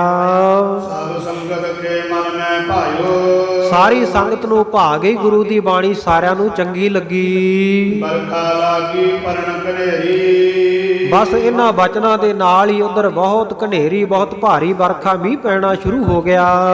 ਗਏ ਸਗਲ ਨਰ ਘਰ ਦਸਬੇਰੀ। ਉਸ ਵੇਲੇ ਜਦੋਂ ਮੀਂਹ ਪੈਣ ਲੱਗ ਪਿਆ, ਸਾਰੇ ਜਿਹੜੇ ਅਰਦਾਸਾਂ ਕਰਨ ਆਏ ਸੀ ਸਤਿਗੁਰੂ ਜੀ ਨੂੰ ਮੱਥਾ ਟੇਕ ਕੇ ਆਪੋ ਆਪਣੇ ਘਰਾਂ ਨੂੰ ਚਲੇ ਗਏ। ਗੁਰੂ ਸੁਜਾ ਸੁਖੋ ਜਾਤ ਬਖਾਨੇ। ਰਸਤੇ ਵਿੱਚ ਜਾਂਦੇ ਵੀ ਮਾਰਗ ਚਲਤ ਹਰੇ ਹਰ ਗਾਈ ਹੈ, ਜਿਹੜਾ ਗੁਰੂ ਦਾ ਉਪਦੇਸ਼ ਵੀ ਹੈ ਭਾਈ। ਘਰ ਤੋਂ ਗੁਰੂ ਘਰ ਵੱਲ ਚੱਲੀਏ, ਗੁਰੂ ਘਰ ਤੋਂ ਘਰ ਨੂੰ ਜਾਈਏ। ਆਪਸੀ ਗੱਲਾਂ ਬਾਤਾਂ ਨਹੀਂ ਕਰਨੀਆਂ, ਦੁਨਿਆਵੀ ਗੱਲਾਂ 'ਚ ਵਕਤ ਨਾ ਲੰਘੇ, ਗੁਰੂ ਦੀ ਮਹਿਮਾ ਹੀ ਕਰਦੇ ਜਾਈਏ। ਮਾਰਗ ਚਲਤ ਹਰੇ ਹਰ ਗਾਈ ਹੈ, ਰਸਤੇ ਵਿੱਚ ਜਾਂਦਿਆਂ ਵੀ ਪਰਮੇਸ਼ਰ ਦੀ ਉਸਤਤ। ਤੇ ਇਹ ਸਾਰੀ ਸੰਗਤ, ਸਾਰੇ ਮਨੁੱਖ ਜਿੰਨੇ ਆਏ ਸੀ ਸ਼ਰਧਾ ਧਾਰ ਕੇ, ਸਾਰੇ ਜਾਂਦੇ ਜਾਂਦੇ ਸਤਿਗੁਰੂ ਜੀ ਦਾ ਜਸ ਕਰਦੇ ਜਾਂਦੇ ਹਨ। ਮੂੜ ਜੋ ਸੋ ਨਰ ਜੋ ਇਨੋ ਨਾ ਜਾਣੈ। ਸਾਰੇ ਕਹਿੰਦੇ ਭਾਈ ਉਹ ਮੂਰਖ ਹੈ ਜਿਹੜੇ ਗੁਰੂ ਗੋਬਿੰਦ ਸਿੰਘ ਸਾਹਿਬ ਮਹਾਰਾਜ ਸੱਚੇ ਪਾਤਸ਼ਾਹ ਨੂੰ ਨਹੀਂ ਮੰਨਦੇ। ਸਗਲ ਦੇਸ਼ ਮੈਂ ਭਇਓ ਸੁਕਾਲਾ। ਸਤਿਗੁਰੂ ਦੇ ਬਚਨਾਂ ਨਾਲ ਵਰਖਾ ਪੈ ਗਈ, ਮੀਂਹ ਪੈ ਗਿਆ ਤੇ ਸਾਰੇ ਦੇਸ਼ ਦੇ ਵਿੱਚ ਸੋਹਣਾ ਸਮਾਂ ਲੱਗ ਗਿਆ। ਹਰੇ ਖੇਤ ਪਿਖ ਭਏ ਨਿਹਾਲਾਈ। ਹਰੇ ਹਰੇ ਖੇਤ, ਖੇਤਾਂ ਨੂੰ ਵੇਖ ਕੇ ਸਾਰੇ ਬੜੇ ਨਿਹਾਲ ਹੋਏ, ਖੁਸ਼ ਹੋਏ। ਅਨੇਕ ਭਾਂਤ ਕੇ ਹੋਏ। ਅਨੇਕਾਂ ਭਾਂਤ ਦਾ ਅੰਨ ਫਸਲਾਂ ਉਪਜੀਆਂ। ਜੈ ਕੈ ਗੁਰ ਪ੍ਰਤਾਪ ਪੁਜੋਈ। ਜਿੱਥੇ ਕਿਤੇ ਸਾਰੇ ਦੇਖਦੇ ਆ ਸਤਿਗੁਰੂ ਦਾ ਹੀ ਪ੍ਰਤਾਪ ਵਰਤ ਰਿਹਾ ਹੈ। ਦਿਨ ਪ੍ਰਤ ਚੜੈ ਅਖੀਰ ਬਹਾਨੇ। ਸਤਿਗੁਰੂ ਸੱਚੇ ਪਾਤਸ਼ਾਹ ਜੀ ਮਾਲਵੇ ਦੀ ਧਰਤੀ ਤੇ, ਦਮਦਮਾ ਸਾਹਿਬ ਦੀ ਧਰਤੀ ਤੇ ਵਿਚਰਦੇ ਹੋਏ ਨਿੱਤਾ ਪ੍ਰਤੀ ਅਖੇਰ ਸ਼ਿਕਾਰ ਦੇ ਬਹਾਨੇ ਚੜ੍ਹਦੇ ਹਨ। ਦੂਰ ਦੂਰ ਤਲ ਟਿਕਣਾ ਪਿਆਨੇ। ਦੂਰ ਦੂਰ ਦੀ ਜਗ੍ਹਾ ਨੂੰ, ਧਰਤੀ ਨੂੰ ਤਾਰਨ ਵਾਸਤੇ, ਦੇਖਣ ਵਾਸਤੇ ਸਤਿਗੁਰੂ ਜੀ ਪਿਆਨਾ ਕਰਦੇ ਹਨ। ਗਾਇਓ ਦੇਸ਼ ਮਾਲਵਾ ਫਿਰਕੀ। ਇਉਂ ਸਤਿਗੁਰ ਸੱਚੇ ਪਾਤਸ਼ਾਹ ਜੀ ਨੇ ਸਾਰਾ ਮਾਲਵਾ, ਸਾਰੇ ਮਾਲਵੇ ਦੀ ਧਰਤੀ ਉੱਤੇ ਚਰਨ ਪਾਏ। ਇਹਦੇ ਉਤਕੋ ਨਰ ਹੀਰਨ ਕਰਕੇ। ਇੱਧਰ ਉੱਧਰ ਜਿੰਨੇ ਮਨੁੱਖ ਵਸਦੇ ਸਨ ਉਹਨਾਂ ਨੂੰ ਵੀ ਦੇਖਦੇ ਆ, ਔਰ ਉੱਥੋਂ ਦੀਆਂ ਸੰਗਤਾਂ ਵੀ ਸਤਿਗੁਰੂ ਦੇ ਦੀਦਾਰ ਕਰਦੀਆਂ। ਇੱਕ ਦਿਨ ਸਤਿਗੁਰ ਬੈਠ ਬਖਾਨਾ। ਇੱਕ ਦਿਨ ਸਤਿਗੁਰ ਸੱਚੇ ਪਾਤਸ਼ਾਹ ਜੀ ਬੈਠੇ ਬੈਠੇ ਬਚਨ ਕਰਦੇ ਹਨ। ਦਇਆਵਾਨ ਇਹੋ ਦੇਸ਼ ਪੈ ਮਹਾਨਾ। ਸਤਿਗੁਰ ਸੱਚੇ ਪਾਤਸ਼ਾਹ ਕਹਿੰਦੇ ਭਾਈ ਜਿਹੜਾ ਜੰਗਲ ਦੇਸ਼ ਆ ਨਾ, ਇਹਦਾ ਨਾਮ ਮਾਲਵਾ ਵੀ ਸਤਿਗੁਰੂ ਨੇ ਆਪ ਰੱਖਿਆ, ਗੁਰੂ ਕਾ ਮਾਲਵਾ। ਕਹਿੰਦੇ ਭਾਈ ਜਿਹੜਾ ਇਹ ਮਾਲਵਾ ਦੇਸ਼ ਆ ਨਾ, ਮਾਲਵਾ ਇਲਾਕਾ, ਇਹ ਸਾਰਾ ਇਲਾਕਾ ਬੜਾ ਦਇਆਵਾਨ ਹੈ, ਬੜੇ ਦਇਆਵਾਨ ਲੋਕ ਵਸਦੇ ਹਨ ਇੱਥੇ। ਸਿੱਖੀ ਭਾਵ ਵਡੇਰ ਵਡੇਰਾ। ਸਿੱਖੀ ਭਾਵਨਾ ਵੀ ਇਹਨਾਂ ਦੇ ਵਿੱਚ ਬਹੁਤ ਤੋਂ ਬਹੁਤ ਹੈ। ਦੋਸ਼ ਏਕ ਹੈ ਝੂਠ ਕਨੇਰਾਈ। ਪਰ ਸਤਿਗੁਰ ਸੱਚੇ ਪਾਤਸ਼ਾਹ ਕਹਿੰਦੇ ਇਹਨਾਂ ਵਿੱਚ ਦੋਸ਼ ਇਹ ਹੈ, ਘਾਟ ਇਹਨਾਂ ਲੋਕਾਂ ਵਿੱਚ ਇਹ ਹੈ ਵੀ ਇਹ ਲੋਕ ਆ ਨਾ ਜਿਹੜੇ ਇਹ ਝੂਠ ਬਹੁਤ ਬੋਲਦੇ ਹਨ। ਉਤਰੀ ਪੀਛੇ ਪਲੇ ਸਦਾਈ। ਪੁਰਾਣਿਆਂ ਸਮਿਆਂ ਦੇ ਵਿੱਚ, ਖੈਰ ਹੁਣ ਤਾਂ ਸਮਾਂ ਬਦਲ ਗਿਆ, ਸਤਿਗੁਰੂ ਕਿਰਪਾ ਹੀ ਰੱਖਣ ਸਭ ਦੇ ਉੱਤੇ, ਬਹੁਤ ਸਾਰੇ ਐਸੇ ਵੀ ਲੋਕ ਹੁੰਦੇ ਸਨ ਕਿ ਜਿਹੜੇ ਧੀਆਂ ਦਾ ਪੈਸਾ ਲੈ ਲੈਂਦੇ ਸਨ। ਵਿਆਹ ਘੱਟ ਹੁੰਦੇ ਸੀ, ਇਸ ਕਰਕੇ ਮੁੱਲ ਪਾਇਆ ਜਾਂਦਾ ਧੀਆਂ ਦਾ, ਤੇ ਉਹ ਧੀਆਂ ਪੁੱਤਰੀਆਂ ਦਾ ਮੁੱਲ ਲੈ ਲੈਂਦੇ ਸਨ। ਸੋ ਇਹ ਬਹੁਤ ਵੱਡੀ ਮਨਮਤ ਹੈ, ਧੀਆਂ ਦਾ ਪੈਸਾ ਲੈਣਾ, ਦਾਜ ਦੇਣਾ, ਦਾਜ ਲੈਣਾ, ਇਹ ਵੀ ਮਨਮਤ ਹੈ। ਪਰ ਦੂਜੇ ਪਾਸੇ ਦੇਖਿਆ ਜਾਵੇ ਖਾਲਸਾ ਜੀ, ਧੀਆਂ ਤੇ ਪੁੱਤਰ ਗੁਰੂ ਘਰ ਦੇ ਵਿੱਚ ਸਾਰਿਆਂ ਨੂੰ ਬਰਾਬਰ ਦੀ ਮਾਨਤਾ ਹੈ। ਜਿਤਨੀ ਜਿਹਦੀ ਪਹੁੰਚ ਹੋਵੇ ਉਸ ਦੇ ਮੁਤਾਬਕ ਧੀ ਨੂੰ ਲੋੜੀਂਦਾ ਸਮਾਨ ਦੇ ਕੇ ਘਰੋਂ ਵਿਦਿਆ ਕਰੇ। ਵੈਸੇ ਤਾਂ ਪੁੱਤਰੀ ਦਾ ਦਾਨ, ਧੀ ਦਾ ਦਾਨ, ਇਹੀ ਸਭ ਤੋਂ ਵੱਡਾ ਦਾਨ ਹੁੰਦਾ ਹੈ। ਪਰ ਫਿਰ ਵੀ ਜੇ ਪੁੱਤਰ ਹੋਵੇ ਘਰ ਦੇ ਵਿੱਚ, ਉਹਦੇ ਵਾਸਤੇ ਵੀ ਜ਼ਮੀਨ ਜਾਇਦਾਦ ਬਣਾਉਂਦੇ ਹੀ ਹੈ। ਜੇ ਬਰਾਬਰ ਦਾ ਪੁੱਤਰ ਹੋਵੇ ਤਾਂ ਅੱਧ ਦਾ ਹਿੱਸੇਦਾਰ ਹੁੰਦਾ, ਵਿਰਸੇ ਦਾ ਵਾਰਸ ਹੁੰਦਾ ਹੈ। ਤੇ ਜੇ ਸਭ ਕੁਝ ਹੁੰਦਿਆਂ ਸੁੰਦਿਆਂ ਵੀ ਧੀਆਂ ਵਾਲੇ ਪਾਸੇ ਹੱਥ ਘੁੱਟਿਆ ਜਾਵੇ ਫਿਰ ਵੀ ਮਾੜੀ ਗੱਲ ਹੈ। ਜਿਹਦੇ ਵਿੱਚ ਜਿੰਨੀ ਸਮਰੱਥਾ ਹੋਵੇ, ਗੁਰਮਤਿ ਦਾ ਸਿਧਾਂਤ ਹੈ ਉਸ ਅਨੁਸਾਰ ਧੀ ਨੂੰ ਦਾਨ ਕਰਨ ਵੇਲੇ ਨਾਲ ਲੋੜੀਂਦਾ ਸਮਾਨ ਵੀ ਦੇਵੇ। ਪਰ ਲੋਭ ਕਰਕੇ ਕਿਸੇ ਨੇ ਦਾਜ ਮੰਗਣਾ ਤੇ ਉਹਨਾਂ ਦੀ ਇੱਛਾ ਪੂਰੀ ਕਰਨੀ, ਇਹ ਦੋਵੇਂ ਗੁਰੂ ਘਰ ਵਿੱਚ ਪ੍ਰਵਾਨ ਨਹੀਂ। ਆਪੋ ਆਪਣੇ ਵਿੱਤ ਮੁਤਾਬਕ ਸਾਰੇ ਹੀ ਕਰਦੇ ਆ। ਸਤਿਗੁਰੂ ਦਾ ਵੀ ਬਚਨ ਹੈ ਵੀ ਜੈਸਾ ਵਿੱਤ ਤੈਸਾ ਹੋਏ ਵਰਤੈ, ਆਪਣਾ ਬਲ ਨਹੀਂ ਹਾਰੈ। ਜਿਹੋ ਜਿਹਾ ਵਿੱਤ ਹੋਵੇ ਉਹਦੇ ਅਨੁਸਾਰ ਵਰਤ ਲੇ। ਪਰ ਹੁੰਦਿਆਂ ਸੁੰਦਿਆਂ ਨਾ ਦੇਣਾ ਇਹ ਵੀ ਮਾੜੀ ਗੱਲ ਹੈ। ਜੇ ਨਾ ਹੋਵੇ ਫਿਰ ਕਰਜ਼ਾ ਚੱਕ ਕੇ ਦੇਣਾ, ਸਤਿਗੁਰ ਸੱਚੇ ਪਾਤਸ਼ਾਹ ਕਹਿੰਦੇ ਇਹ ਵੀ ਨਹੀਂ ਕਰਨਾ ਚਾਹੀਦਾ, ਇਹ ਵੀ ਗੁਰਮਤਿ ਵਿੱਚ ਪ੍ਰਵਾਨ ਹੈ। ਦਾਜ ਦੇ ਲੋਭੀਆਂ ਨੂੰ ਦਾਜ ਦੇਣਾ, ਅੱਜ ਉਹਨਾਂ ਨੂੰ ਉਧਾਰ ਚੱਕ ਕੇ ਕਰਜ਼ਾ ਚੱਕ ਕੇ ਦਿੱਤਾ, ਕੱਲ ਨੂੰ ਉਹ ਹੋਰ ਮੰਗਣਗੇ, ਧੀ ਭੈਣ ਨੂੰ ਤੰਗ ਕਰਨਗੇ। ਇਸ ਕਰਕੇ ਕਹਿੰਦੇ ਇਹ ਨਹੀਂ ਕਰਨਾ, ਐਸੀ ਮਨਮਤ ਨਹੀਂ ਕਰਨੀ। ਪਰ ਜਿੰਨਾ ਸਰਦਾ ਬਣਦਾ ਹੋਵੇ ਉਹਦੇ ਮੁਤਾਬਕ ਜ਼ਰੂਰ ਕਰਨਾ ਚਾਹੀਦਾ। ਪੁੱਤਰਾਂ ਨੂੰ ਵੀ ਤਾਂ ਬਰਾਬਰ ਦਾ ਹਿੱਸਾ ਦਿੰਦੇ ਆ, ਧੀਆਂ ਦਾ ਵੀ ਉਹਨਾਂ ਹੱਕ ਹੁੰਦਾ ਹੈ। ਇਸ ਕਰਕੇ ਉਹਨਾਂ ਨੂੰ ਉਹਨਾਂ ਦਾ ਲੋੜੀਂਦਾ ਦੇਣਾ ਚਾਹੀਦਾ। ਔਰ ਧੀਆਂ ਨੂੰ ਵੇਚਣਾ ਨਹੀਂ, ਧੀਆਂ ਦਾ ਪੈਸਾ ਨਹੀਂ ਲੈਣਾ। ਪੁਰਾਤਨ ਸਮੇਂ ਵਿੱਚ ਵੀ ਇਹੋ ਜਿਹੀ ਮਨਮਤ ਹੁੰਦੀ ਸੀ ਤੇ ਅੱਜ ਕੱਲ੍ਹ ਵੀ ਖਾਲਸਾ ਜੀ ਇਹ ਮਨਮਤ ਦਾ ਥੋੜਾ ਜਿਹਾ ਰੂਪ ਹੀ ਬਦਲਿਆ ਨਾ। ਬਹੁਤ ਸਾਰੇ ਲੋਕ ਕਹਿੰਦੇ ਆ ਸਾਡੀ ਧੀ ਨੇ ਆਈਲੈਟਸ ਕੀਤੀ ਹੋਈ ਹੈ, ਤੁਹਾਡੇ ਮੁੰਡੇ ਨੂੰ ਬਾਹਰ ਸੈੱਟ ਕਰਵਾ ਦੂਗੀ, ਦੱਸੋ ਕਿੰਨਾ ਪੈਸਾ ਖਰਚੋਗੇ?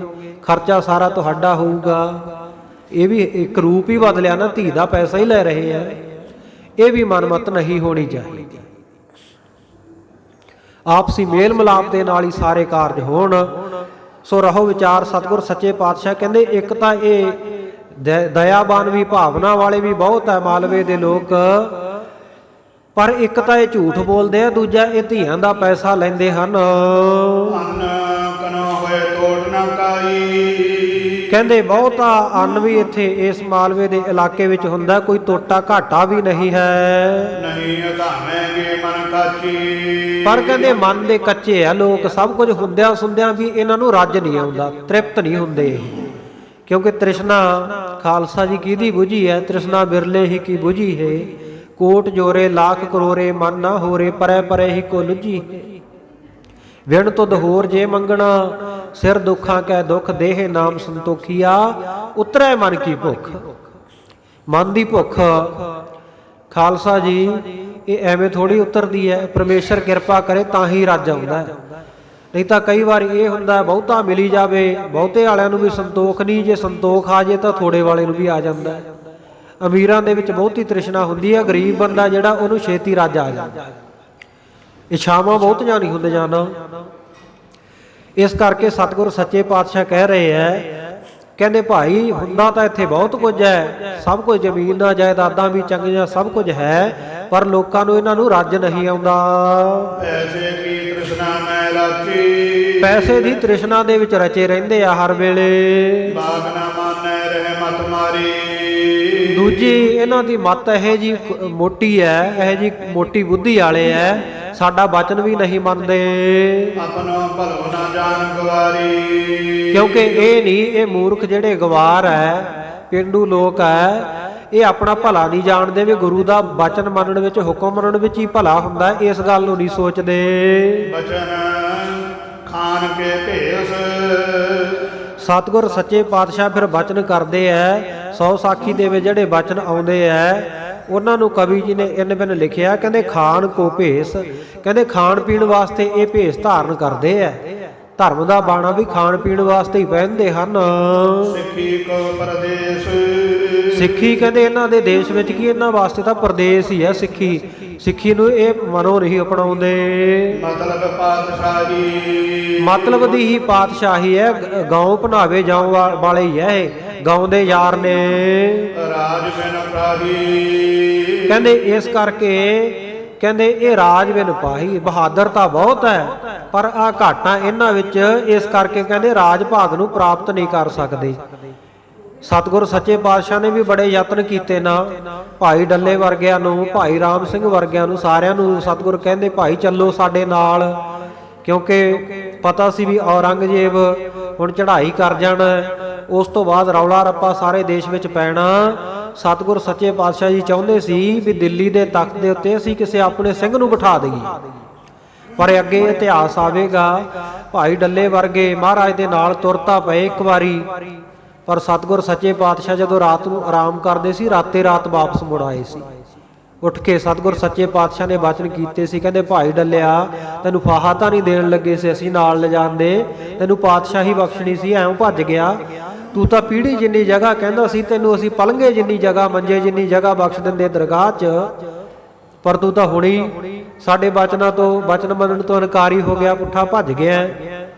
ਕਿਉਂਕਿ ਸਤਿਗੁਰੂ ਦੇ ਬਚਨ ਮੰਨਣੇ, ਸਤਿਗੁਰੂ ਦੇ ਸਨਮੁਖ ਰਹਿਣਾ, ਇਹ ਹਮੇਸ਼ਾ ਇਹ ਗੱਲਾਂ ਤਾਂ ਨਹੀਂ ਹੁੰਦੀਆਂ, ਇਹ ਵੱਡੇ ਭਾਗ ਹੋਣ ਤਾਂ ਹੀ ਸਭ ਕੁਝ ਹੋ ਸਕਦਾ ਨਾ। ਪਰ ਭਾਈ ਡੱਲੇ ਵਰਗੇ, ਭਾਈ ਰਾਮ ਸਿੰਘ ਵਰਗੇ ਜਿਨ੍ਹਾਂ ਨੇ ਸੇਵਾ ਬੜੀ ਕੀਤੀ ਪਰ ਸਤਿਗੁਰੂ ਦੇ ਸਾਰੇ ਬਚਨ ਨਾ ਮੰਨ ਸਕੇ, ਸਤਿਗੁਰੂ ਦੀਆਂ ਸੰਪੂਰਨ ਖੁਸ਼ੀਆਂ ਨਾ ਪ੍ਰਾਪਤ ਕਰ ਸਕੇ। ਸੋ ਸਤਿਗੁਰ ਸੱਚੇ ਪਾਤਸ਼ਾਹ ਕਹਿੰਦੇ ਰਾਜ ਬਿਨ ਪਾਹੀ, ਇਹ ਰਾਜ ਭਾਗ ਨਹੀਂ ਪ੍ਰਾਪਤ ਕਰ ਸਕਦੇ। ਇੱਕ ਵਾਰ ਸਭ ਦੇਸ਼ ਮਜਾਰੀ। ਸੋ ਇੱਥੋਂ ਜਿਹੜੀ ਅਗਲੀ ਸਾਖੀ ਸ਼ੁਰੂ ਹੋ ਜਾਣੀ ਹੈ, ਇਹ ਆਪਾਂ ਕੱਲ ਦੇ ਦੀਵਾਨ ਵਿੱਚ ਸਰਵਣ ਕਰ ਲਵਾਂਗੇ, ਸਮਾਂ ਵੀ ਨੇੜੇ ਹੀ ਲੱਗਿਆ ਸਮਾਪਤੀ ਦਾ। ਸੋ ਸਤਿਗੁਰ ਸੱਚੇ ਪਾਤਸ਼ਾਹ ਜੀ ਨੇ ਇਹ ਦਮਦਮਾ ਸਾਹਿਬ ਦੀ ਧਰਤੀ ਦੇ ਉੱਤੇ ਵਿਚਰਦਿਆਂ ਬਹੁਤ ਸਾਰੀਆਂ ਸੰਗਤਾਂ ਨੂੰ ਨਿਹਾਲ ਕੀਤਾ, ਤਾਰਿਆ। ਭਾਈ ਡੱਲੇ ਦੀ ਸ਼ਰਧਾ ਭਾਵਨਾ ਵੀ ਸਤਿਗੁਰ ਨੇ ਪ੍ਰਵਾਨ ਕੀਤੀ, ਕਿਉਂਕਿ ਇਹ ਨਹੀਂ ਸੀ ਵੀ ਚਲੋ ਸਾਰੇ ਬਚਨ ਤਾਂ ਕੋਈ ਵੀ ਬੰਦਾ ਸੰਪੂਰਨ ਨਹੀਂ ਹੁੰਦਾ, ਮੰਨ ਨਹੀਂ ਸਕਦਾ ਗੁਰੂ ਕੇ, ਆਪਾਂ ਕਿਹੜਾ ਸਾਰੇ ਬਚਨ ਮੰਨਦੇ ਆ, ਪਰ ਜਿੰਨਾ ਬਹਾਦਰੀ ਦੇ ਨਾਲ ਇਹਨੇ ਸਤਿਗੁਰ ਸੱਚੇ ਪਾਤਸ਼ਾਹ ਜੀ ਨੂੰ ਆਪਣੇ ਕੋਲ ਰੱਖਿਆ, ਜਿੰਨੀ ਬਹਾਦਰੀ ਦੇ ਨਾਲ ਔਰ ਜਿਸ ਭਾਵਨਾ ਦੇ ਨਾਲ ਇਹਨੇ ਸਤਿਗੁਰੂ ਜੀ ਦੀ ਸੇਵਾ ਕੀਤੀ, ਸਤਿਗੁਰ ਸੱਚੇ ਪਾਤਸ਼ਾਹ ਇਹਨਾਂ ਪ੍ਰੀਤਵਾਨ ਸਿੱਖਾਂ ਦੀ ਭਾਵਨਾ ਕਰਕੇ ਮਾਲਵੇ ਦੇ ਵਿੱਚ 1 ਸਾਲ ਦੇ ਕਰੀਬ ਉੱਥੇ ਟਿਕੇ ਰਹੇ ਹੈ। ਸਾਲ ਸਵਾ ਸਾਲ ਇਤਿਹਾਸਕਾਰਾਂ ਦੀਆਂ ਵੱਖਰੀਆਂ ਵੱਖਰੀਆਂ ਰਾਵਾਂ ਨੇ, ਕੋਈ ਕਹਿੰਦਾ 9 ਮਹੀਨੇ 9 ਦਿਨ 9 ਘੜੀਆਂ 9 ਪਲ ਸਤਿਗੁਰੂ ਉੱਥੇ ਰਹੇ ਹੈ। ਕਈ ਇਤਿਹਾਸਕਾਰਾਂ ਦਾ ਇਹ ਖਿਆਲ ਹੈ ਵੀ ਇੰਨਾ ਸਮਾਂ ਸਤਿਗੁਰੂ ਜੀ ਨੇ ਕੰਠੋਂ ਗੁਰਬਾਣੀ ਉਚਾਰਨ ਵਾਸਤੇ, ਸਿੰਘਾਂ ਨੂੰ ਪੜ੍ਹਾਉਣ ਵਾਸਤੇ, ਗੁਰਬਾਣੀ ਦੇ ਅਰਥ ਸਿਖਾਉਣ ਵਾਸਤੇ ਲਾਇਆ। ਸਤਿਗੁਰੂ ਜੀ ਉਸ ਤਰ੍ਹਾਂ ਸਵਾ ਸਾਲ ਇਸ ਇਲਾਕੇ ਵਿੱਚ ਰਹੇ ਹੈ। ਸੋ ਸਤਿਗੁਰੂ ਜੀ ਬਹੁਤ ਲੰਬਾ ਸਮਾਂ, ਸਤਿਗੁਰਾਂ ਦਾ ਦਿਲ ਬੜਾ ਲੱਗਿਆ ਇੱਥੇ ਜਾ ਕੇ, ਤਾਂ ਹੀ ਸਤਿਗੁਰਾਂ ਨੇ ਕਦੇ ਨਹੀਂ ਆਖਿਆ ਕਿ ਮੇਰਾ ਆਨੰਦਪੁਰ ਮੈਂ ਇਹਨੂੰ ਨਹੀਂ ਛੱਡਣਾ। ਜਦੋਂ ਖਾਲਸੇ ਨੇ ਹੁਕਮ ਕੀਤਾ ਨਾਲ ਦੀ ਨਾਲ ਛੱਡ ਦਿੱਤਾ, ਮੇਰ ਕੀਤੀ ਨਹੀਂ। ਹੋਰ ਜਿੱਥੇ ਜਿੱਥੇ ਗਏ ਸਤਿਗੁਰੂ ਨੇ ਇੰਨੇ ਕਿਲੇ ਬਣਾਏ, ਕੋਈ ਨਹੀਂ ਕਿਹਾ ਵੀ ਆਨੰਦਗੜ੍ਹ ਦਾ ਕਿਲਾ ਮੇਰਾ, ਕੇਸਗੜ੍ਹ ਦਾ ਕਿਲਾ ਮੇਰਾ, ਬਿਵਾਨਗੜ੍ਹ ਦਾ ਕਿਲਾ ਮੇਰਾ। ਕਿਸੇ ਧਰਤੀ ਨੂੰ ਸਤਿਗੁਰ ਨੇ ਨਹੀਂ ਆਖਿਆ ਮੇਰੀ, ਜੇ ਮੇਰਾ ਆਖਿਆ ਤਾਂ ਮਾਲਵੇ ਨੂੰ ਆਖਿਆ ਸਤਿਗੁਰਾਂ ਨੇ, ਕਹਿੰਦੇ ਇਹ ਗੁਰੂ ਕਾ ਮਾਲਵਾ ਹੈ, ਮੇਰਾ ਮਾਲਵਾ ਹੈ। ਸਤਿਗੁਰਾਂ ਦਾ ਬੜਾ ਦਿਲ ਲੱਗਿਆ ਸੀ ਮਾਲਵੇ ਦੀ ਧਰਤੀ ਉੱਤੇ। ਸੋ ਸਤਿਗੁਰ ਸੱਚੇ ਪਾਤਸ਼ਾਹ ਜੀ ਜਿਵੇਂ ਜਿਵੇਂ ਕੌਤਕ ਵਰਤਾਉਣਗੇ, ਜਿਵੇਂ ਜਿਵੇਂ ਗੁਰੂ ਕੇ ਸਿੱਖਾਂ ਦੀ ਭਾਵਨਾ ਨੂੰ ਪੂਰੀ ਕਰਨਗੇ, ਨਿਵਾਜਣਗੇ ਗੁਰੂ ਕੇ ਸਿੱਖਾਂ ਨੂੰ, ਇਹ ਇਤਿਹਾਸ ਆਪਾਂ ਆਉਣ ਵਾਲੇ ਦਿਨਾਂ ਵਿੱਚ ਲਗਾਤਾਰ ਗਰੀਬ ਨਵਾਜ਼ ਸੱਚੇ ਪਾਤਸ਼ਾਹ ਕਿਰਪਾ ਕਰਨਗੇ ਸਰਵਣ ਕਰਾਂਗੇ। ਅੱਜ ਦੀ ਕਥਾ ਵਿਚਾਰ ਦੌਰਾਨ ਹੋਈਆਂ ਬੇਅੰਤ ਭੁੱਲਾਂ ਦੀ ਆਪ ਸਮੂਹ ਸੰਗਤਾਂ ਨੇ ਖਿਮਾ ਬਖਸ਼ਿਸ਼ ਕਰਨੀ। ਗਰੀਬ ਨਵਾਜ਼ ਸੱਚੇ ਪਾਤਸ਼ਾਹ ਕਿਰਪਾ ਕਰਨ, ਸਮਤ ਬਖਸ਼ਿਸ਼ ਕਰਨ।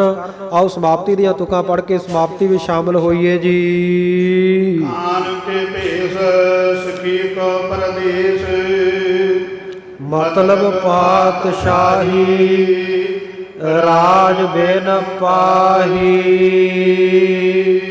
हे गोविंद हे गोपाल हे दयाल लाल, प्राणनाथ अनाथ सखे दीन दर्द निवार। हे समर्थ आगम पूरन मोहे मया तार। अंधकूप महापयान नानक पार उतार। आए प्रभ शरणागति कृपा निध दयाल। एक अखर हर मन बसत नानक होत निहाल। एक अखर हर मन बसत ਨਾਨਕ ਹੋਤ ਨਿਹਾਲ।